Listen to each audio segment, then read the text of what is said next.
Well, that's why with pistol, we do both. We do sidecar and pistol. It Mhm. just depends because like the spoiler for my season, we're an inside zone team, we're a wide zone team, but this year I'm kicking around duo. And then what's the other one play? Then we're gonna do pin and pull. We're gonna do like a Yeah, sweep. But sure. we realized with pin and pull, you can't really do pistol unless it's a toss because you want them to be flat. So that's why we decided let's do sidecar and pistol. But pistol for me works well with duo because I do what you said, open up opposite and then hand it off. Because on duo, everything flows one way and you're trying to get it to go out the back. And then the questions they were asking me were on inside zone. And I was like, yeah, you have to churn and forget the back half. They got to look at the front because my inside zone aims at the leg of the center. I know it's Okay. supposed to aim at the guard, but I'm Oh, overcompensating because the running backs, if I say aim for the guard, they now start to aim for the tackle. Like they want to bounce it. So if I say you aim here, I'm overcompensating. Hopefully they get to the guard and what they're supposed to do. so you're handing off backside on inside zone as well, right? Or are you handing Yep. off? Okay. Yeah. Do me a favor. Can you make my iPad a co-host as well so I can share screen there? I sure can. Okay. See, I forgot how to do things. It's all good. I now that I never use Zoom anymore. Um, If it wasn't for the podcast, uh I wouldn't remember how to use Zoom.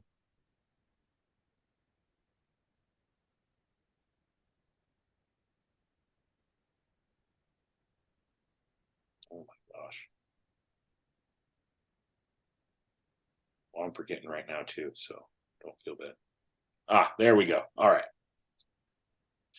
So yeah, I mean, you can see, like I said, I'm an old school 21 personnel guy. Um, you know, tight ends, I love them. Uh-huh. Fullbacks, I really love them. I think a fullback H back is a Swiss Army knife. Not granted, the personnel you have really dictates how well you can use the fullback H back type deal. Uh-huh. Um, but what I've found is you can do a lot of different things with different personnel in that position if your offensive scheme kind of allows for it. But kind of like we were talking about, right? So kind of how we would. Oh, let me get the pencil up here. How I would draw things up. Okay, so we're looking at traditional tight end, right? We're going quarterback here. We'll go fullback, H back, whatever the heck you want to call them. That side right there. So this would be the formation that I would do the vast majority of stuff out of now. You Uh-huh. obviously can, and that's the great thing about fullbacks is this guy can move anywhere you want him to do. You can put him out there at the wing spot. Especially if you want to run that toss play out of pistol. Um, the other thing you do is you can put him at wing and bump to sidecar, and there's your pin and pull action too with an extra guy front side. But kind of what I'm talking about, right, is whatever. Say we want to run anything to the fullback side or to the tight end side, I should say, the run surface, right? So Right. everything, as we talked about, is going to be a reverse handoff. Okay. And the reason being is if we got this guy here, right? Now I don't have to block him no matter what we do. All right. And so I can take that tackle, that backside tackle, which traditionally in a gap scheme is going to block that end. And his block is not, I know there's going to be an O line coach who gets mad at me for saying this, but his block is not going to be usually the make or break block on anything the opposite way, right? If we're running ISO left or power left, unless he gets absolutely olayed and that end comes screaming down the line, he's just got to get a chip block there and not let him get in the backfield and cause mayhem. But now we don't even have to block him, so we can take that tackle who's maybe his block wasn't as critical, and we can now push him, wherever we want him to go front side. We could double down on the two tech there if we want to, or the 3i whatever, three tech rather. Losing my Uh-huh. train of thought. It's been too long since I talked about this. Wherever you want to go with him, guard can double down on the nose if you got a nose and odd front, whatever you want to do. And then what this really allows you to do is play with this fullback here, okay? And if we're reading this backside end, okay, we're running everything front side. We can take this fullback and there's a couple different things we can do with him now. He can lead block, right? That's pretty standard fullback operation. He can do Uh-huh. all the same stuff that teams have historically done in 21 personnel, I formation, right? He can leak out in the flat. He can, wheel it. He can, go block an end, and we can run power, whatever we want to do. Um, And you might have a guy who is a thumper and can do that, right? But more and more these days, we're not finding that guy, right? We're kind of finding that guy who can block a little bit, but he's actually a good runner at the same time. Or, maybe this is the year, hey, I've got two running backs and I don't have a fullback. Well, we can't run a fullback. You can. You just got to tweak it a little bit, right? And this is where kind of watching some of that coastal stuff comes into play here, and stealing from Oakdale High School here in Maryland, right? Is say you got a QB who's a runner and you got a fullback who's maybe not as good a runner, right? On snap, he can come across. He can now be a lead blocker in the alley for that quarterback. Quarterback keeps, essentially, and this doesn't have to be a great block by the fullback. If he gets a piece of anybody out here, overhang, a safety who's late to the game, rolling down, to be some big plays. And that's the beauty of, we're still running our gap scheme front side. You have to respect that front side gap scheme. I see a lot of teams with the inside zone on the front side scheme, which there's nothing wrong with. And this can be run with zone if you're a good zone team. But, the zone teams, it's, in my opinion, it's just a little bit easier to bail quickly, especially if you got backers who can read that zone step and play over top and play downhill. Mm-hmm. With a gap scheme, I feel like it freezes them for a little bit longer. And then, kind of like you guys do with this backside handoff, I like it because it's a little bit longer of a handoff, and it's a little bit longer eye candy for linebackers and box safeties. They know the tailback's going to go across the quarterback's face. Now we'll get to the point where he doesn't have to, but so now I've got to sit another half second longer before I make my decision. But if we're reading this end, or the end man, whoever he is on the backside, the quarterback's probably already made his read by the time the mesh is maybe halfway through. Mm-hmm. So we already know we're pulling and going, right? We're pulling and running. But the backers and safeties have to sit and stay a little bit longer. All right, so we can do that. We can use the fullback as that personal protector. Or if you're particularly crafty and you've got a guy who's maybe a little bit runner, maybe this year, hey, we've got two running backs, we don't have a fullback, whatever. Okay, well, now we can drop step him. We got triple going the other way. You know what I mean? And there's, all sorts of triple rules and stuff. Obviously, you wouldn't be that wide on a triple with the quarterback, but, I'm a terrible artist. But we can drop step him, and we could run triple away from that gap scheme front side, away from our three-man run surface, or whatever we have, wing teams. You could put a wing there as well if you wanted to, and really make it a heavy run surface and really force them to respect that front side play. And you can do everything up front, right? We can trap it, okay? We can bucket. Wouldn't be the best situation here, but you could if you wanted a dummy pull or something like that. But yeah, I just feel like 21 personnel out of pistol is criminally underutilized, and it really allows you to Swiss Army knife your players. Your quarterback's a better runner this year. Well, now we can get him in space with a personal protector with a triple threat. Maybe he's a decent thrower too. Well, we can run our RPO game backside, whatever our game might be. Now we're reading two guys. We might be reading the end on the pull and reading the backer on the throw, or whatever we want to do. You're likely not going to get a heavy overhang backside of 21 personnel. Or if you do, he's going to be kind of playing lost in space. You're going to get, usually inside leverage from a corner on that side, or head up, and you got man coming. So it allows the defense usually sticks to vanilla when they see something like this. It's not an exotic. It's actually the opposite, but it's becoming an exotic in modern day football, which I find to be quite ironic. So you talked about pin and pull, and here's the other thing you could do, right? So maybe, like I said, hey, we've got two runners this year, or, why not just flip personnel? Hey, we're going to take our tailback, put him right here, and we're going to take our quote unquote fullback, put him in the backfield, right? And now, we could pin and pull to the weak side. We can flip him and do what we call queen, which is our fullback or whoever our up back to the weak side. And now we can cross face him like we would in sidecar, right? But what do we have here? We still have our triple threat, or our,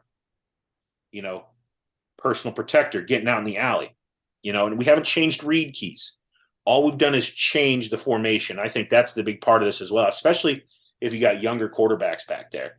It's not giving them a ton of read keys, like saying, hey, here's what we're doing. Then maybe you decide, hey, we're really having a hard time reading the end. And instead of reading the end, we're going to call whether it's a handoff or a keep. All right. Well, that's just as simple as saying, hey, now we're going to lock it. We're going to block this guy backside and we're going to tell the quarterback to keep it or whatever it might be. And now you're back to your traditional downhill run game. All you had to do was add a lock call or whatever your call might be. And that might be year to year. That might be game to game. Hey, our quarterback, who was our runner, twisted his ankle week 2. We got to put the statue in the backfield now week 3. We got to block that backside end. Fine, lock it. And you haven't lost anything in your run game. You can still hit your inside zone, your insert zone, your duo, as you were saying. You could run your gap schemes front side with that reverse handoff, and nothing changes. And I think that's a big thing that I guess I would say is that coaches need to get out of the mindset of thinking, well, fullbacks and tailbacks are different personnel. I mean, sure they are in your scheme, but in high school, we're not seeing a ton of difference anymore, especially out here where we are. You might have some of them big corn-fed fullbacks, go play at North Dakota State in the Midwest, but, more and more we're seeing basically out here we have offensive linemen and skill positions, and it's kind of taking the best and molding what we have with that. But yeah, this is just some stuff I've been kicking around, and, you could codify everything. And you might say, kind of, I was mentioning a second ago, hey, teams are picking up that we are running crossface on our tailbacks, and now we just want to get downhill. All right, well, you put in what I call a same call, all right, or a straight call. Hey, you're going straight downhill. You're going to the same side of the play, whatever your call might be. And now we're just running traditional downhill ISO. Okay. Now we can read front side if we want to. We can go weak side with it. Right? We can go ISO to the weak side. Fullback can still get over there and kick out. Tailback can be downhill. And now we can front side read it and get off to the races. It just allows you to be versatile and flexible with your personnel. And you could still have a dedicated downhill run game, but still use those read and triple option concepts that really benefit smaller, faster teams. That's, let's be honest, that's why a lot of teams stick to the triple and things like that, because they got athletes. Maybe they don't have 5 big dudes up front. Maybe they don't have 5 skilled big dudes up front is what I really should say. So we got to get to the edge. We got to do something like this. Again, even in this setup, you're describing our football team perfectly. It's most high school football teams these days. Like it is what it is. My last 2 years coaching, I think our heaviest lineman was a freshman at 275, and he got hurt week 3, which dropped our heaviest lineman down to 220. I wish I had 220. Well, our average though was really only about 170. We were, we were a little undersized, which is fine. So we got to become creative then with how we're going to do it. I can't go back in and say, hey, we're going to pound the rock in 21 personnel when I got a 165-pound left guard just getting mauled by the D tackle over top of him or the linebacker stunting B gap. Like, what are we going to do with that? Okay, so what's our solution?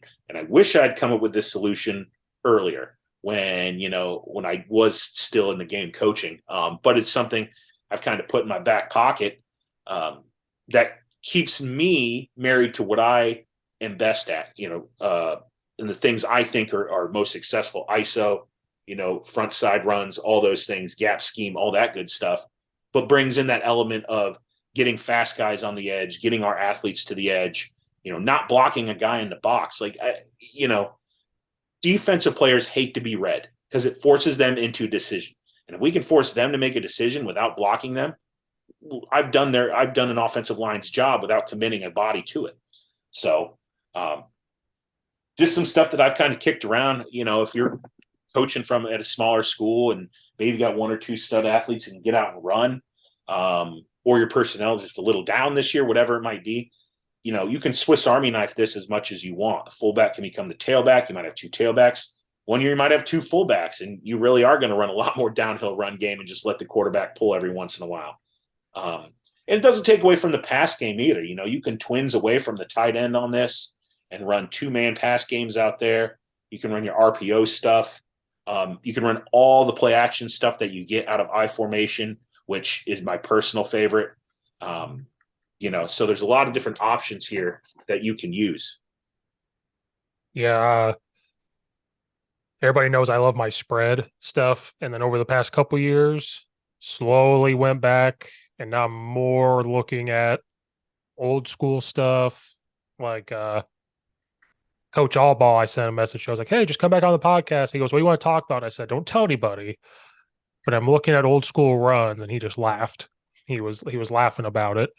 Um, but Coach Allbot's probably gonna be double tight, double wing. well, I think on my podcast last year, he goes, "I'm going to tell everybody I'm going to like a pistol look. I'll be in shotgun." And I was like, "Oh, you've joined us." And then I think he's going to go back to his wing T stuff. Wing But T, yeah. we're in a weird situation. We're in a school of 2,000 kids. We don't have a lot of football players. We don't have big football players. Like I said, our quarterback situation. If we had our main quarterback, we could maybe be like still 2x2, getting a pro set with a hand down tight end, do whatever. And he's big, plays baseball, throwing. Now that we're going to be young at the quarterback spot, we don't have a big O line at all. My best lineman should be the running back, probably. Like that's kind of where we're at. Um, so the main mission has been since we kind of went to the summer was what can we do differently? And I said, well, let's just do pistol, and that's why I asked you that because. And they said why, and I had to come up with my why, and I said, well, we gotta get downhill quick. Yeah. Like that's just our thing. We gotta get downhill quick. Um, I think if we give our young quarterbacks less to think about, because from sidecar, because they talk about play action, like from a sidecar position. And I said, if we make them cut the field in half, so if it's a pre-snap and pistol, like let's say you run double slants on one side, that's your pre-snap. You want to throw it, teach them that. But as soon as they don't like it, it's gone. Like then everything becomes front side. Like let's just do that. Then we looked at our running backs, even like you talk about footwork. The footwork from sidecar, they start to get wide on things. Um, we ran wide zone last year, and wide zone from sidecar is terrible. Like Yeah. to be terrible. To get it downhill from a pistol position has been amazing.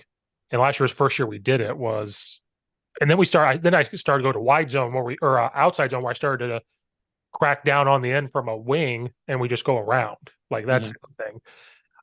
So that's why my head coach texts me right now as we start this, which is weird.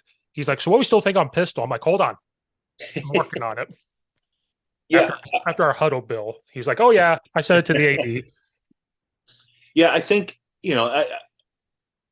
I was always when it first came, I remember pistol first came out. I guess I'm showing my age now, right? I remember being like, why would teams do this? And now fast forward, a decent amount of time, I'm like, I don't know why I wouldn't want to do this. I still believe, this is my personal opinion, you should have some sort of under center package. I Mhm. think, short yardage, things like that, for a variety of reasons. But, I think being in pistol allows you to really have the best of both worlds with your traditional downhill run game, but you can still have elements of the spread passing game, and you can do all sorts of things with personnel, right? You can go get your traditional hand in the dirt tight end and run behind him. You can walk an H back off the line, and still have 3-4 wide receivers. You can put in trips. I'm a big believer that trips is a great equalizer for the offensive side of football, because you know what the defense is going to do. Most defenses carry maybe 3 trips checks, and they're really only good at one, maybe 2 of them. Right. And you can kind of figure that out. So you can go trips, and that'll dictate, what you're going to run the pass game or in the run game. And I think pistol allows you to be in that. And I think what you just said about the footwork is huge. The footwork for both quarterbacks and, tailback / running backs, in my opinion, is much simpler in pistol. It's more akin to the traditional downhill stuff, which is just Uh-huh. go. You know what I mean? Go towards your hole. Now, obviously, if we're handing off backside, they're going to bend it, but that's just traditional counter footwork, and that's not really super hard to teach. That's some day one stuff. And really, the quarterback just has to open on midline. He doesn't have to have a 45 open. He doesn't have to have a flat open. As you work in elements of, like I talked about with that fullback going across the face and a buck read or whatever you want to do, that gets a little bit different, but that can be more advanced. The base of what you're doing is, hey, I'm just opening on midline. Right. And tailback's going to take this ball. He's going to bend it, or I'm going to pull it, and we're going to get busy on the edge. I can either with personal protector. We got that triple look. You can still sprint out of it too. Yeah. You can sprint out with a read. You go twins away from the tight end, and we can run that read, let that fullback come across my face, and now I can sprint out behind him. And that end is probably frozen, which just makes sprint out that much easier. Because how many times have we seen ends just blow up sprint outs because our tailback doesn't chip that shoulder? So why waste the blocker? Let's read him, force him to freeze, or have him commit down the line and sprint out behind that. And that's just I just think anymore, unless you got the dudes, unless you're a big time program that's got T5 guys up front, it's very hard to just put your hand in the dirt and run the ball at people. But I don't think that means we get away from running the ball, and that's why I think Coach Alba and other coaches, wing T, I'm sure someone will yell at me for this, has been very successful. There's a reason the wing T still exists. Yeah. There's a reason that philosophy, that scheme still exists. There's a reason why there's a team, on around where I live, it still runs double tight, double wing. And, they went to, I think, either the Final Four or the Final Eight of the state playoffs this year for their classification. There's a reason those things work. And, I think we're kind of seeing a rotation back. I think the spread game's great. I love the spread game. I think it creates so many alleys for running backs and things like that. And that's why I kind of like pistol as well. Because you still have kind of some of that spread setup where teams are afraid to pack the box. So you get those run lanes, you get those alleys. But unless you got the guys who can get out in space and really make it happen, or the guys who can block it, which is really what I think you and I can both say is where really what makes an offense work is what can the guys up front do. And this allows us to work away from not having 5 guys who can get it done every play, but having, hey, we're going to get +1 front side because we're not going to block the backside end. And that gives us more options. How many times have you drawn up and play like, man, I wish I had an extra blocker? Well, now we do. It might change the way you draw some things up, but you have an extra blocker, use him. Right. Because this year we have, like I said, the strength will be our O-line, even though they're not big. It's because they're all coming back. Like from last year, I have a senior that started as a sophomore, another senior that started 3 games his sophomore year. So like that's supposed to be the thing, but we're not very big. Yeah. So that was all another reason why, like, you and my head coach are the same. He would love to be an I formation, just run lead, dive, whatever. That's what he wants to do. Me and the OC kind of think the same of like, we'd rather be shotgun or something. Now I'm coming around to saying, what about pistol? What about double tight pistol? What about this? I'm coming around to that stuff. And then, but you can't talk me on my inside zone game, which the head coach doesn't want to. He's like, you know what? The way I block it is kind of like duo, just not blocking the end. We're double teaming everywhere. We're getting where we need to be. And he likes it because he wants to read that guy. Then when we get to duo, then we can double the end and just hand it off and say, get downhill. We need 2 yards, 3 yards, go, boom. Steve, instead of calling it inside zone, just call it dive. He'll think it's the same thing because it really is the same thing, as far as your point of attack, right? I think anytime I called dive, for me, dive was just one back to whatever hole we wanted, and usually was an A gap. Right. You know what I mean? Like we weren't really running dive B or wider, and it usually was a fullback diving A gap or counter buck action in the backfield. So yeah, just change it to dive, and he'll love it. And just tell him, oh yeah, it's just like the old dive play. We're just going to zone block it up front instead of gap block it. Oh, okay, sounds good. Well, this is my 3rd year with this. Was assuming about my 4th. I can't remember. He's been letting me do it the whole time. Because when he first heard inside zone, he was thinking like, oh, we're all going to step this way and go. And I said, no. I came from 2 different schools. I ran it as dive blocking, but we're just going to double team, read the backside end, or we can run with a wing and go hit him. Like if you really want to do that, like trap him, yeah. It's all good. And then with duo this year, I'm stealing reps because it's all the same thing. We're taking the same steps. We're taking whatever. It's just the aiming point's different. I did that for a reason because I said, I'm taking a new approach. Like, we're not going to hit a lot this year because I'm like, if you guys are small, I can't expect you to move this guy 3 or 4 yards down the field. It's unrealistic. Like, we're not, if I was at a Division I college and I had 300-pound linemen, yeah, you should see me in practice. Like a block only lasts maybe 3 seconds. I blow the whistle. I'm like, if we're not 3 yards down the field, they freak out. They're like, we didn't do this. I'm like, no, did you get in his way? Yeah. I'm like, that's all I want. I said, the running back has to make us right. I don't care. But then, like I said, the biggest thing for our footwork for running backs, everything has been the same. It's been step, get downhill. Even on the duo where we go fake the other way, they're still stepping one way and then coming downhill. It's just taking a step. Yeah. And timing stuff. Sure. it's been more effective. And then their eyes are already looking downhill where they should go. From a sidecar position, it's like their body almost gets churned, and then they have to look this way. Well, And it's tough. So much a sidecar, you're moving parallel, right? And I right, just, again, this is my personal opinion. And obviously, look at what's working out there. And I may not know what I'm talking about, but I just found every time we had something that went parallel longer, it gave the defense more time to figure out what we're doing. Yes, obviously you need to teach your running back hit the hole and get up in it and find the seam and run up in there. And that's kind of how you balance that out. But I found a lot of times when you run parallel, running backs are trying to turn the edge. And I might be, maybe because it's what they're getting taught in youth football. I don't know what it is, but they just want to get out wide. I'm like, well, it's not really working. And going to pistol. And what we found is we would even have different depths depending on who the running back was. Like we had a back who could take that timing step and hit it right. We had another back who just couldn't figure it out. So we said, well, screw it. We just backed him up another step. And he was on time from then on out. And it just, that's the beauty of pistol too, is that there's so much you can do within the context of just the backfield formation to adjust for what your personnel have or don't have. And I think flexibility is really key.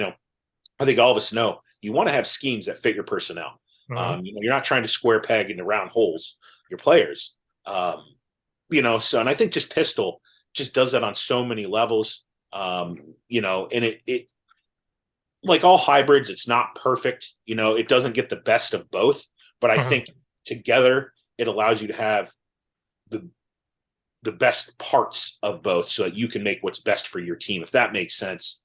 You're not going to be able to throw the ball quite as much as you do in a traditional spread offense. You're not going to be quite as good at running the ball downhill as you would be in a wing T or an under center 21 or whatever it might be. But you're good enough at both that it makes you particularly dangerous. It makes you particularly deadly. And again, I keep going back to just look at what Coastal Carolina did, kind of coming out of nowhere with guys who were undersized, basically running, belly trap, a lot of your basic wing T concepts with some triple stuff behind it, or just some zone read stuff behind it. And they really made some noise and did some damage against some bigger programs. So it can be done.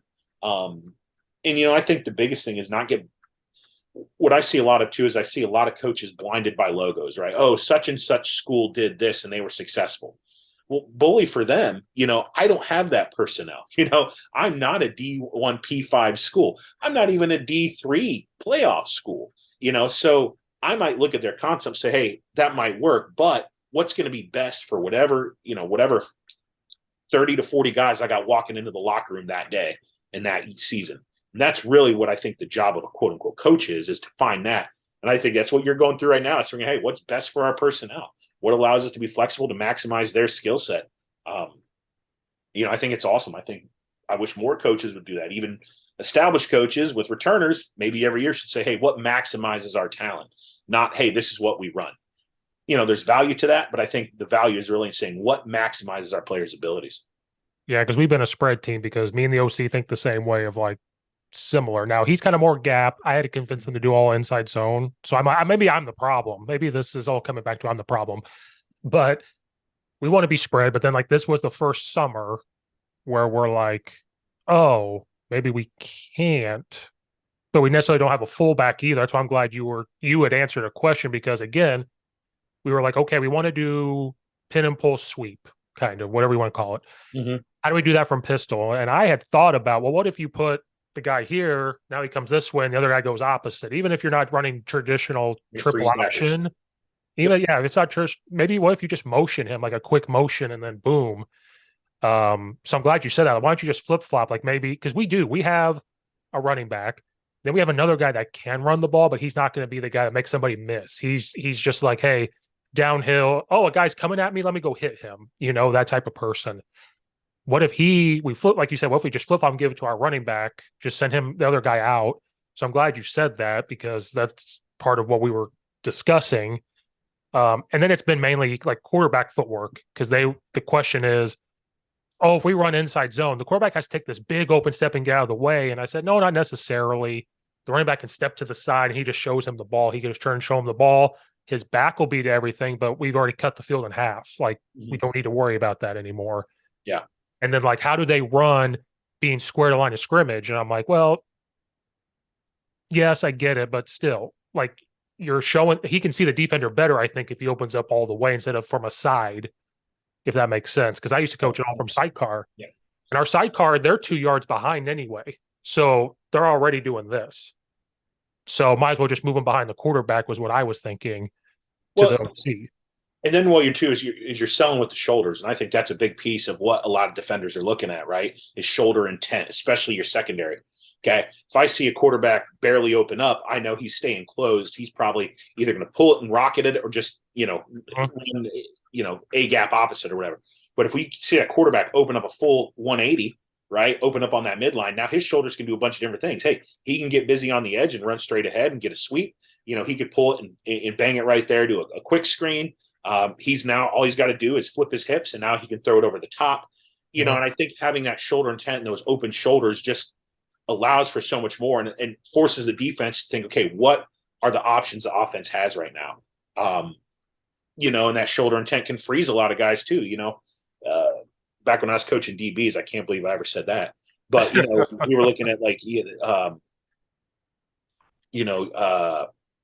golly, forgot the word. But when you're reading on defense in the secondary, not your traditional cover two. The robber? No, I can't think what it's called. But when you're reading number two, whether he's going vertical or going out, yeah. So, you're reading shoulder intent. Hey, where's he going to throw it? Well, now that shoulder intent can be a liar. Hey, his shoulders are open. We might want to throw here. Well, he can throw anywhere he wants on that half of the field. So there's just a lot of different things. If you go twins backside, you can get flood concepts out of that and basically freeze 3 defenders, take a safety out of the run scheme, force him to that, twin side or, whatever. Palms. That's what I was looking for. Palms. Yeah, my brain's fried. You could see I'm sunburned. I was not even remembering that. Same way. I was going to say blue coverage, mixed coverage. What are you talking about? I was on a boat all day Saturday. Went out to the middle of the Chesapeake Bay. Yesterday, I was at the beach for too long. Yeah, I'm with you. So, plus it's been god awful hot here, so just sweating constantly. I mowed the grass today, and it looked like I got sprayed with a hose. Oh yeah, it's 95 out right now. I think here. Oh. Yeah. Well, it's raining here now, which is great because it's only going to increase the humidity another 15%. But yeah, I mean, I just going back to pistol is great, and I think when you go 21 with that, it just gives you so much more. And like you said, you can still run that traditional pin and pull, whatever buck, however you want to do it. It doesn't matter, whatever scheme you prefer. And then if you send that other back the opposite way, you're going to freeze backers, freeze safeties. If you got a guy who can run it, you got a triple look, or like I said, that back can get out front, just be an alley blocker for the quarterback to keep it. And again, it doesn't have to be a read. You can call it. When it's about to pop. So I just think it allows you to have so much flexibility with more backs in the backfield, and allows you to get probably your better players, more of your better players on the field, if that makes sense. Because our biggest play for the last couple of years has been ISO, and I haven't gone back to it yet this year just because we didn't know what personnel we were going to have. Sure. But one thing we were looking at was we get tight end wing and we run ISO and they don't like it, we can shift them over into shifts. Like we're trying to keep things, whatever. Or if we want to run pin and pull and we line up tight end wing on one side or that nasty set, oh, well, let's shift and see if they adjust. If they don't, we still go that way, or whatever we're going to do. And I said out of pistol, they don't know which way the running back's going to go because he's behind. We can shift this way and run ISO back the other way. Like you could do different things like we did last year. We just did it from sidecar. And we did both last year. I'm not going to lie. We were sidecar, and then sometimes we were pistol. We were that king queen set. So we did both last year. And so that's another thing we were looking at is like, we don't have to always have 2 running backs. We can have tight end wing and then 2 receivers here, receiver here, tight end wing. Like we can do whatever. And because we see a lot of 3-3, tons of 3-3. And that's why we want to look at that. Yeah. And if you find a guy who's, kind of that hybrid fullback, right? Who maybe isn't a great runner, maybe isn't a great blocker, but he's good enough at both. Kind of an undersized tight end. Let's just call it what it is. You can do all that stuff, and you don't have to change personnel, which really makes it nasty. Hey, he can line up at wing one possession or one snap. Hey, next snap he's going to come back, be that fullback set in the backfield.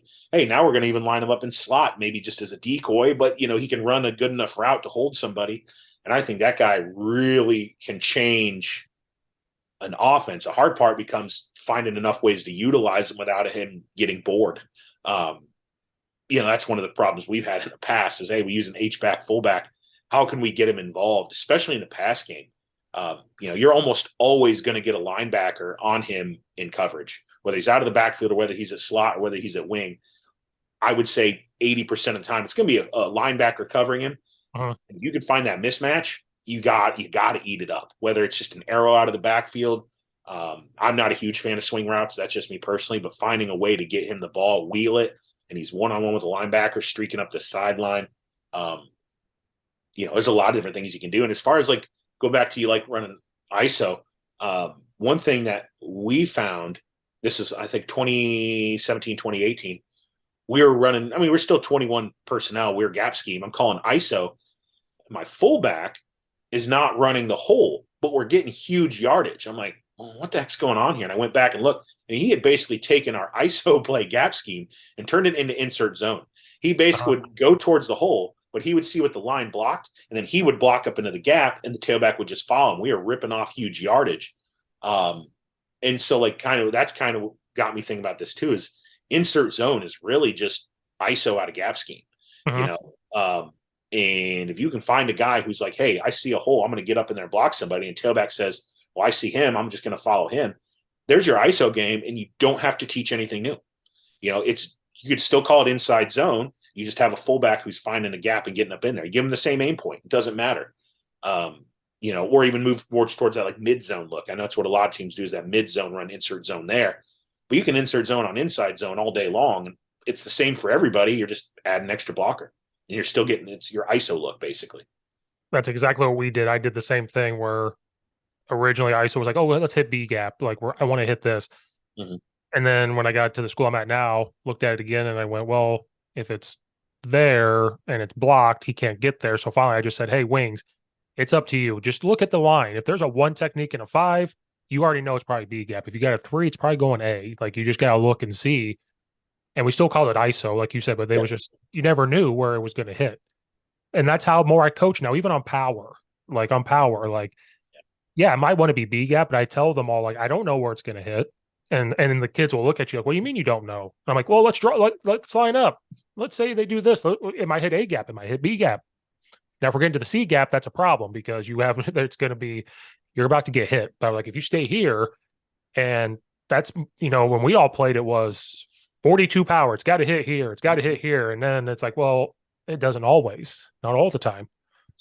Big thing I found to really help with that. And again, this is kind of something I've ruminated on a lot more since I stepped back for a few years, is how do you allow them to understand that? And I think it's what I'm basically call series-based coaching, right? And I don't know how you guys do it, and this is kind of the way I was taught, and so I just carried on this naturally, was every time we went team, right? Hey, we're going to call a play. We're going to run the play. All right, there's a play, tweet, blow the whistle. Now let's coach it up. Hey, here's what you did right. Here's what you did wrong. Okay, there's a minute between plays. Here's the next play we're going to run. What I think works better for most guys is work backwards, right? What do we see in a game? Well, we run 7, 8, 10 play series. Why don't we coach that way, right? Why don't we say, hey, we're going to call plays just like we would in a game. And then, if we score, if we fourth, or even a preset amount of plays, hey, we're going to run 8 play series here. Okay. Let's debrief at the end of the series, especially if you've got practice film, then you can look at that the next day. I think what happens is we get caught in these ideas as coaches as this is how the play is supposed to look. Now we're telling them, right? Hey, we don't know how it's going to look. We don't know where it's going to go. Okay. But in our minds, right, it has to go here. This is because, like you said, that's how we were coached, right? That's what we were taught. Right. But we know that doesn't happen in a game. So why do we then try and make it happen in practice? So run an 8 play series. Hey, we're going to run, power this play. Okay. Hey, we ran it. Get in the huddle or get on the line or whatever your communication system is. Next play. Hit 6, 8, 10 plays, whatever you want to do, and say, okay, now let's debrief. Okay. Let's run back. We called power 3 times. One time it went A gap, one time it went B gap, and one time it went C gap, and you got ear hold. So what's our lesson there? And I really think that game-like environment, even though it's not a game, it's not as jacked up, it's not as intense. You're running against your scout team. I get it. But still that learning experience, I think, allows for them to understand, hey, We called power 3 times. One time it went A gap, it worked. One time it went B gap, it worked. And one time it went C gap, and it didn't work. Okay, what did we do differently? And I think that's really the secret sauce, so to speak, is allowing them to learn in real time versus trying to force it to go to a certain place, because I know I spent years doing that. And then I watch in a game, like, why isn't it getting it to where it's supposed to be? Because the other team gets coached too. The other team has good coaches. You know what I mean? They've got good players. So instead of trying to force, at least in my head, hey, this is where it needs to go, I'm going to learn the same time they're learning. Hey, we're really good when we call this play and it gets back to the A gap. All right. I'm just going to keep calling the same play. I'm not going to coach it differently, but I know that in my head, like, hey, we want to get it back to the A gap or whatever it might be. And just build that series-based coaching and run, 2, 3, 4 series of that in your team session. And you're getting conditioning in because you're not stopping for a minute and a half between every play. You're just rolling plays like you would in a game. You're getting that learning element in. And then you're getting more comfortable as a play caller too. Hey, I know what our team's good at, not what we should be good at on paper, but I know for whatever reason, we do really good when we call this play. So I know that going into Friday night. I don't have to figure it out on Friday night. Uh-huh. I even adopted that this year so far with drills. Now, I might be by myself, but I have my phone up. Now, I'm the one filming it until we had another coach on vacation. When he comes back, I'll be like, hey, or take my phone and you do it. But I sat there and had my huddle out on my phone, and I say, ready, set, and I on my whistle, and I record it, and I just roll. And then we watch film. I'm like, okay, let's watch the drill. Did you take your actual load step? Did you actually gallop this way? Like, which I have to get more comfortable with, because in my mind, I'm like, I want to stop them right there and be like, this one has to look this way, has to look this way, has to do whatever. And I have to get more comfortable with that. I always tell them be comfortably and uncomfortable, but I have to do that myself. Like, I'm uncomfortable doing this, but we're getting through practice quicker. Even we're not there for 2 hours, 2.5 hours. Let's get it going so we can get out. Because those kids, they can't stay focused for the whole 2.5 hours. Well, not even that. You think about the context of a season, right? We want them to be as fresh as they are on game day. But how many countless hours do we beat them into the ground in practice? We not be beating them in the ground. That might be the wrong phrase, but even out there doing anything, right? There's physical fatigue, there's mental fatigue, and there's emotional fatigue. And like you just said, 2.5 hours of them being completely focused is just not going to happen, right? We're at 85-minute periods in the school day. I was thinking about this the other day. There's a lot of teachers in our school complaining. We went from having 45-minute class per 50-minute class periods, 7 a day, to having 4 85-minute class periods a day and doing like a block schedule. And their responses, and from a lot of coaches, right? Oh, these periods are too long. The kids get distracted. I'm like, completely agree. Now think about that in the context of your sport practice. You know what I mean? Like, the same concept still applies. So you're right. You go series based, you get more reps. You get them in, you get them, working, gain speed. So there's a physical adaptation, conditioning element. You don't have to then beat them in the ground with sprints afterwards. That's a whole nother thing I won't get onto. You know what I mean? But in general, like, it just makes it as much like the game as possible, right?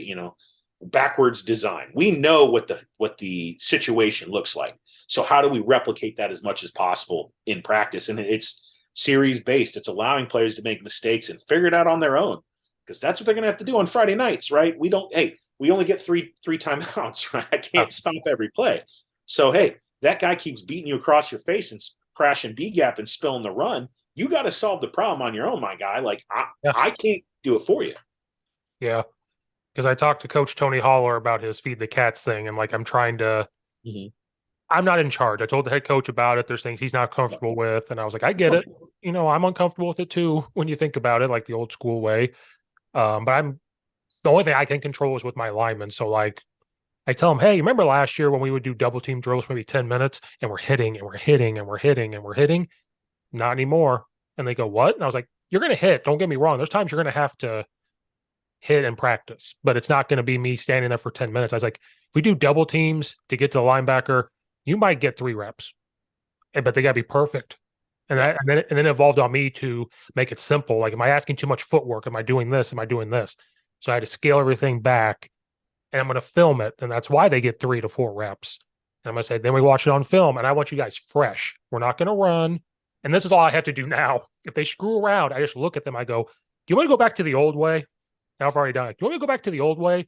And you got the older guys smacking the younger ones. Shut up. We don't want to. Because I always told them, I used to coach track. And you see that track over there? We can go be a track team. Yeah. All the time. Yeah, no, I love some of the stuff, Tony. I mean, I don't necessarily agree with everything he throws out there. But I think by and large, obviously he's a much smarter man than I am. He knows what he's talking about. I work with some other coaches that know him well. And so I love that that's coming in, but it's what I've always called the Limbro method. Less is more, bro. Like, I feel like we get caught up, and as coaches, we really do this. Why? Because it's, if not the most important thing in our lives, it's probably top 3, right? How many times do we say faith, family, football? But if you actually analyze what most coaches are into, that football might be a little higher than they want to admit, right? So for us, it's one of, if not the most important things in our life. For most players, it's not. There might be a handful who maybe are D1 guys or really want to play on the next level and they're committed to it. Most guys want to play the game, have fun, be with their teammates and things like that. So knowing that, how do we then maximize their growth, their development, and their ability, and understand like that's probably by scaling back on the amount of stuff we're trying to force feed them and being honest with, hey, where are they developmentally? Think about install schedules. And I was really bad about this. Hey, day 1, we got to get this in. Day 2, we got to get this in. Day 3, et cetera, et cetera. But when you're doing that, you get to like day 5, like, man, we suck at everything. Well, yeah, probably.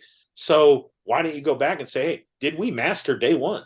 No. Well, then let's repeat it. Oh, hey, we did? Cool. Let's move on to day 2. And again, I fully admit this is not something I was good at when I was coaching. And it's stepping back has given me kind of that perspective of like, I would rather be really good at a handful of things than do what I used to do and try and have all the solutions to the issues and just kind of be garbage at most of them, be okay at a few things. And when I had really good players, yeah, we looked really good, but by and large, it goes back to getting on the old Coach Huey message boards in the late 2000s. And, I learned about the Sainted Six. And I think more and more about that. Like, hey, you have 6 plays you can hang your hat on. You can do some damage. And, then you throw in formations and stuff. And that's just icing on the cake. And, it goes back to what you're just saying, though, it's not giving them less per se. It's just giving them more tools to work with, and I try not to use the word simplify, because when you say simplify, you get a lot of weird response. I call it streamlining, right? Let's streamline what we do. Let's be more efficient in our practices. And I found you use that phraseology, coach, like, oh yeah, we want to be more efficient. Yeah, we want to be streamlined.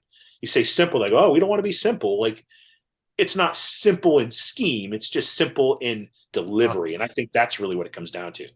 Yeah. And at least with O-lineman, and I tried to do when I was the OC for the 7-on-7s. Hey guys, I'll do the thinking. Like, let me do the thinking. Let me help. It's not correction. It's not criticism. Like, that's the other thing. Like, people took it very personal, but especially with O-lineman, I'm like, let me do the thinking. Like, let me do the thinking. And if I give you less to think about, the more, the quicker we can do things, the more, and the big thing is confidence. I'm like, if I know what I'm doing every day, I do it more confidently because I already know. Right. If you guys know exactly what's going on and you can handle being beat, I was like, I'm giving you a perfect world in the summer. In the summer, it's a perfect world. They're always going to be a 1 and a 3 technique in the perfect world. But guess what? There might be a 4-eye. There might be a 3-4-eye and a 0. What are you going to do with that? Oh, this kid is 300 pounds. What do you like? But if you're confident, just get in their way and I do all the thinking for you on the game. You come over to me, explain it to me. I'll do the thinking for you. Like, don't do that. I always tell them, I feel the earth shake when you guys think and they don't understand it. And I'm like, okay, you guys are too young. Yeah, I think, the thinking they have to do is between snaps and between series, or, during on the field. And then, like, I think kind of what you're getting, which I agree with, is like, the more you can get them game-like reps, the more they feel at ease with the scheme, the more they feel at ease with what you're telling them works, but they also feel more at ease with problem solving on their own. So that when you're between snaps 3 and 4 of a series, they're not looking at you saying, hey, coach, what do you want here? They know what to do. They have that confidence in their skills.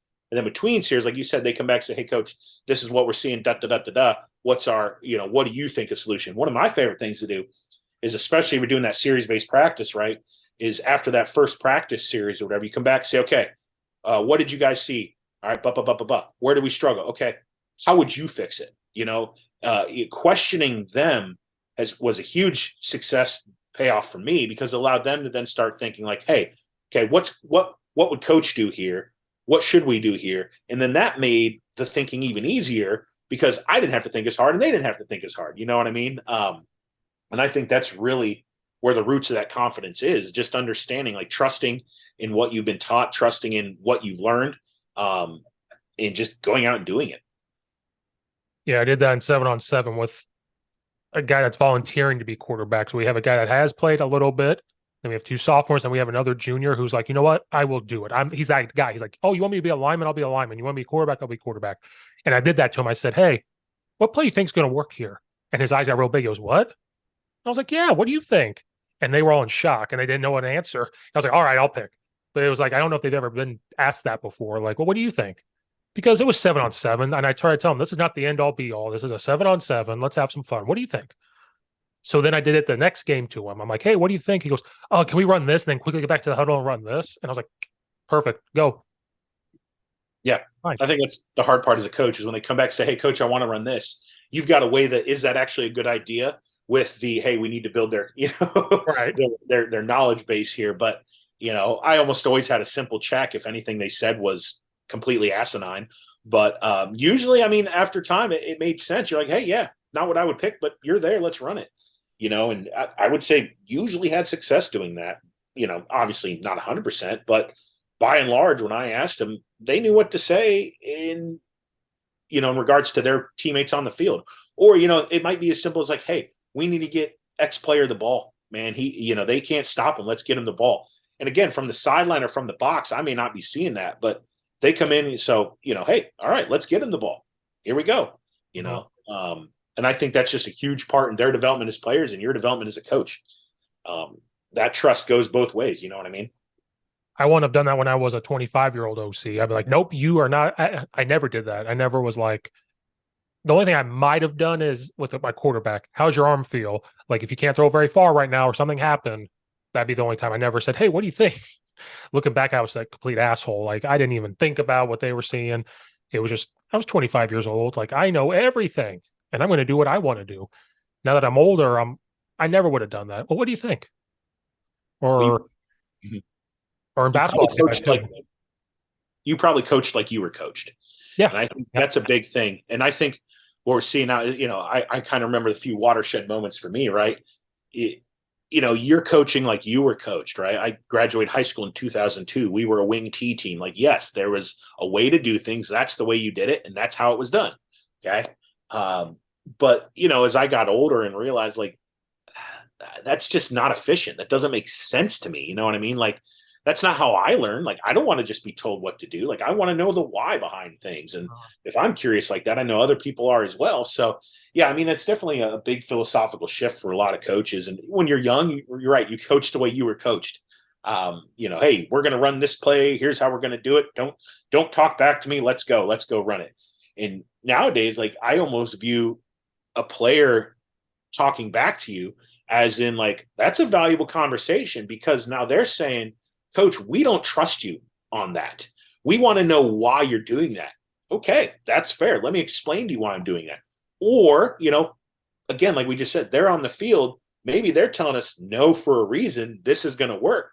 I don't, obviously with some of the sideline features, the video sideline stuff, it's a little bit different now. But again, in the moment, they're going to see what's being seen versus me on the sideline. And, I think there's value into saying, okay, maybe there's a reason they're pushing back.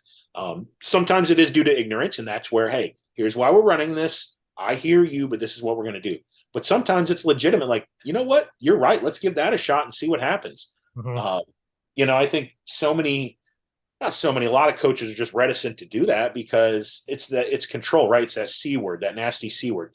If we give control to players, then what are we doing? And honestly, that's in my opinion, a symbol of a well-coached team. Now we have to delineate between well-coached and a lot of wins. Those are not the same thing, in my opinion. That's a long story for another day.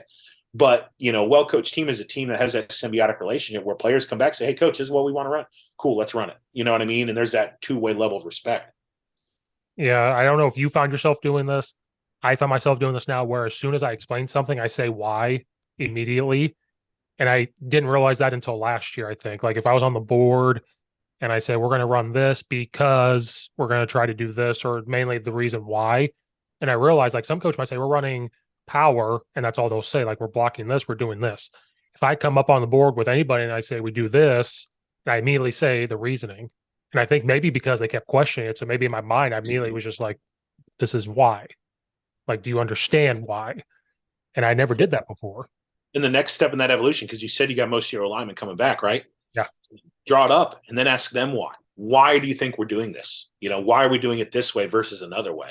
And get them to generate the ideas and that sort of thing. And that's kind of that next level, and that's that next step, and that's giving them a better knowledge base of the game, which only, the old saying, a rising tide floats all boats. The more knowledge they have, the better it is for everybody. Right. Which I have done. I might be like, "Hey, you remember when we ran this last year?" And some of the older guys are like, "Yeah, because we're doubling to that linebacker." Perfect. Then the young guys, they don't know it yet. But I found myself doing that too. Like, now you had to get their memory jogged in the summer. Like, they don't remember because we don't have spring ball or anything. So they're trying to get the cobwebs out. But then once they're out there doing, they go, "Oh yeah, I remember this. Or I remember this."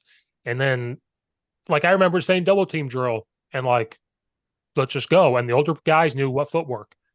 Didn't have to. Now, would they screw it up? Of course they did. But I filmed it and I said, "Okay, you did this." And it just makes things more efficient. Like, I'm not as stressed out. Like, I'm filming it. And I found if I'm focused on filming it, I'm not necessarily focusing on what they're doing wrong. I might see it, but I'm thinking like, all right, hurry up. Come on. We got to go get this filmed. We're going to be fresh for team. We're going to be fresh for, the game. That's the mindset I want to have going into the season. We're going to be fresh. We're going to be fresh. And I'm not yelling. I looked at my thing. My heart rate has not been over 120 any practice. I love it. Because basketball, I got up to 180 one time. I should have had a heart attack. Basketball is a whole nother animal. Coaching the freshman A game, intense game. It was intense. And my watch is going off. And I'm like, somebody keeps calling me. So I finally looked. I'm like, oh no, it's telling your heart rate is like 180. And I probably should have had a heart attack. And then the B game, I'm just sitting there watching it. And I keep looking down. And it just never stopped. And I'm like, oh. So the next day I went to the kids. I was like, you're going to see a new Coach Steve. I'm not going to freak out. And they all looked at each other. And I'm like, because I should have died. I probably should have fell over. So football, is the same thing. The same thing applies in basketball, right? Like, just what's the most fun for players? Well, when you scrimmage, right? Where are they probably learning the most? When they scrimmage. They're learning their spacing. They're learning their positioning. Obviously it's not just a free-for-all. You want some sort of structure in there. But, one thing I've kind of stumbled onto working with some other guys at a group called Essential Coaching. They're basketball coaches. But what they do is when they scrimmage, they have what they call 100-point games where they're scoring everything, not just buckets.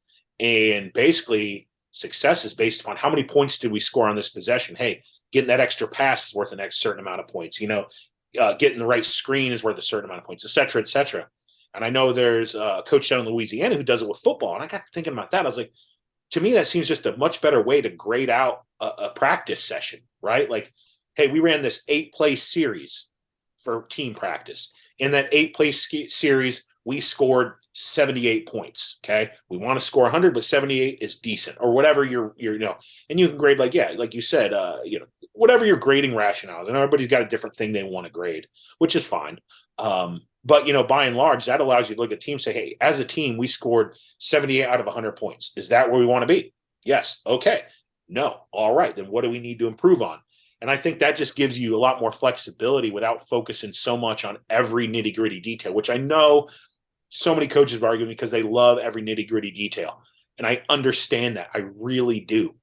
But again, what can we control on Friday nights? Not every nitty gritty detail. Only the players can control that. So how do we then help them learn that? It's not by, bird dogging for half hour every day. Like, just not getting it done. It's allowing them to play, allowing them to feel out the game, and then critiquing their performance as gameplay, not as drill play, if that makes sense. Yeah, and then one thing I did, and I don't know if it's a mistake, I'll find out eventually. And film, like, for example, if we're just doing it on bags, I say I need a load step, a quick put down, boom, into the bag, gallop, I need this. Mm-hmm. Well, in one of the films, it showed a kid, he just turned and ran and hit the guy. And this is how I approached it. And I don't know if it's a mistake or not. I said, hey, what should we have done here? And an older guy will tell this guy, oh, he should have load step, pick this foot up, put it back down. But then I'll say, but in a game, if that was an actual block, you guys think I would take that block in a game? And they're like, yeah. So I try to make them not feel dumb about making a mistake. I go, now can we strive for perfection, strive for that footwork? Yes. Are we always going to do it every single time? No. And I told him, I said, I understand that. So don't be afraid to make a mistake, but then understand what I'm trying to tell you. Yeah, no, I mean, I think that you're spot on there. I mean, I think at the end of the day, execution is what matters most, right? Like, we want execution. Do we really care how it happens? To a certain extent, yes, but not really. Like you just said, right? Yeah, there is an ideal way we want you to execute this. Agree completely. But ultimately, we want you to execute a block, get in that guy's way. At the end of the day, however you figure out how to do it as a player works for you, okay, right? It's like one of the big things that everybody freaks out about, right? Is like quarterback arm slot angles. I'm like, why? You know what I mean? Like, oh, it's got to be over the top. Look at the best guys in the game now. You know what I mean? Like they're over the top, they're three quarters, they're sidearm. Like we spend more time worrying about this nitty gritty detail that ultimately isn't as important as we think it is. You know what I mean? And it's just I mean, Byron Leftwich made a career in the NFL and a historic NCAA career by slinging everything sidearm. Why are we worried about whether it's over the top, three quarters, or sidearm? Like, whatever works. Can he get the ball on time where it needs to be? Yes, cool. I'm not going to sweat too many of the little details. Same thing with O-line footwork. And I say this as a guy who on the front end of my career was very much like, no, you got to do it this way. You got to step, hand placement here, da. Now it's here's ideally how we want to do it. And we'll drill how to ideally do it. Don't get me wrong. But in a game, when the bullets are flying, so to speak, I'm more worried about you blocking that guy. Bottom line, execute the block, get it done, right? And again, to coaches who say no, they got to do it this way. I would respond, how would you like to be treated in your job, right? Most of us are teachers, okay, or work in education. And what do we all hate? When the admin shows up and says you have to do it this way. Every coach gets pissy about that. Oh, the admin can't tell me how to do my job. I know how to do my job. I've been teaching for 20 years. I know how to do my job. You're right. You do. Okay. So why don't we carry that to the same level with our players? Like, we'll provide you with the skill and we'll help you develop the skill. We'll provide you with what we feel is the best way to do things. But ultimately, you're the one playing. You need to execute the block, because if you can't execute the block your way, you're probably not going to execute the block my way. So we probably need to find someone else to play that position, if that makes sense. Right. There's some nuance in there, obviously, but by and large, like, if they can't block, they can't block. Because so much of blocking is really just understanding leverage, and everything else is kind of window dressing. Yep.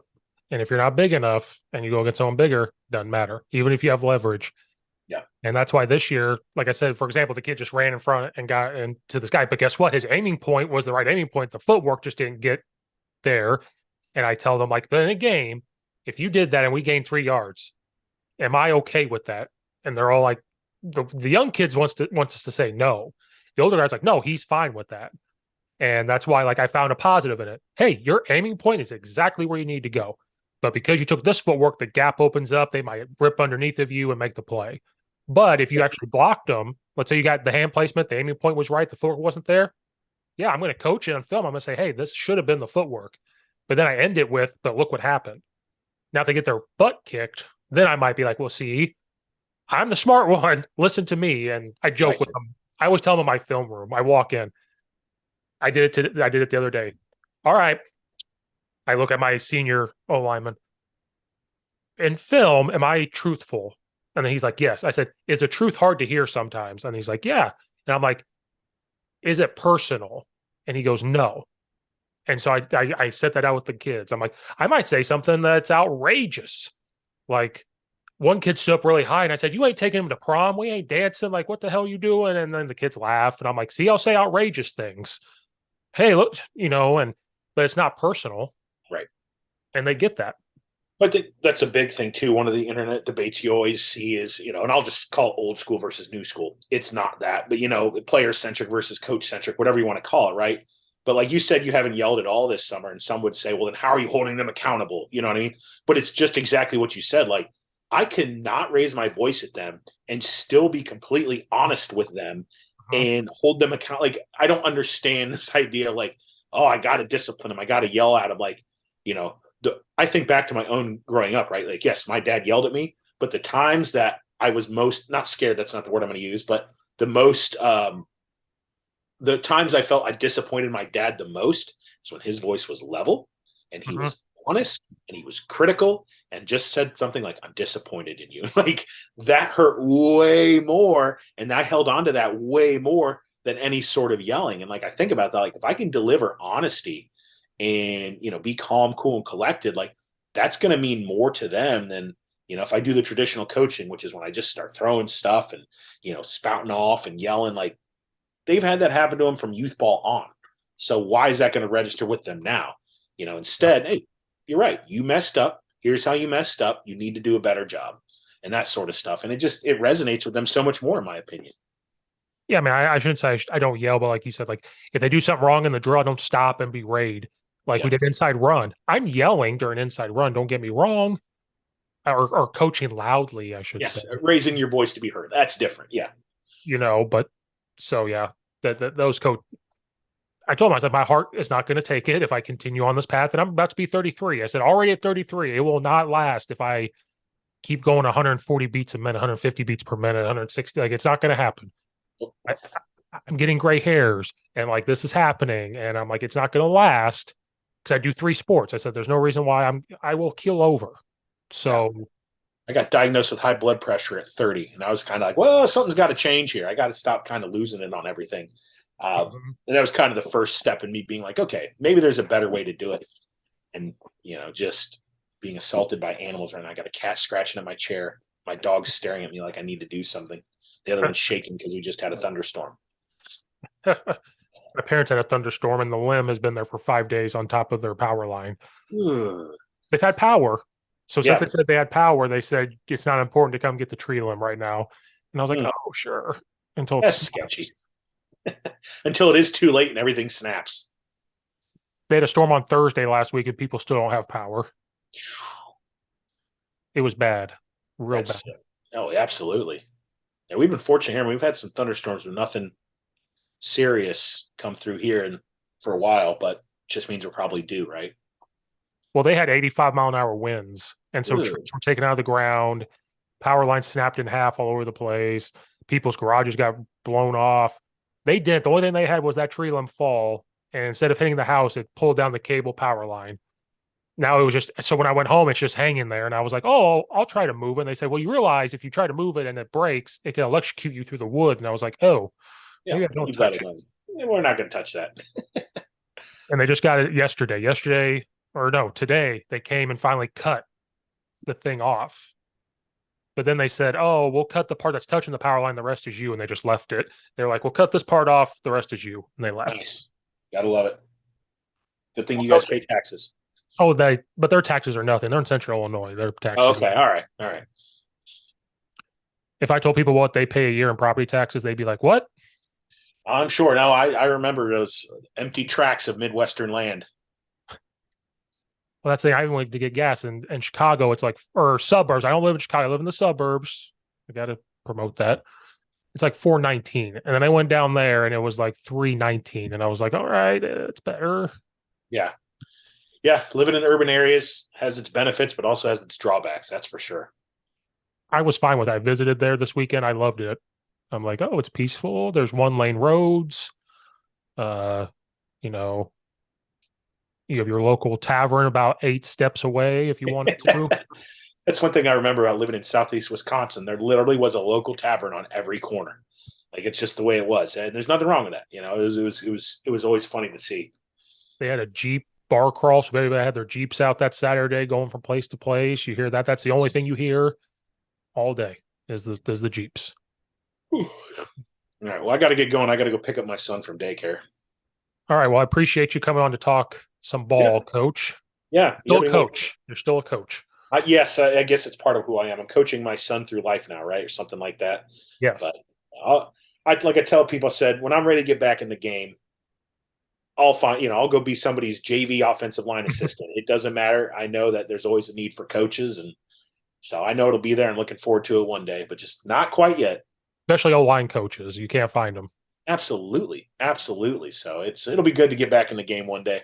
But now, like I said, I have the time to sit back and kind of view how I used to do things and analyze things with a neutral perspective versus being like, this is what I want to do. Like, it doesn't matter. I don't have anything to do. So what can we analyze, and so that when we get back into the game, we do better. And that's kind of what I'm trying to do now, is grow in that regard. So when time does come to get back in the game, I'm a better coach and better man for it.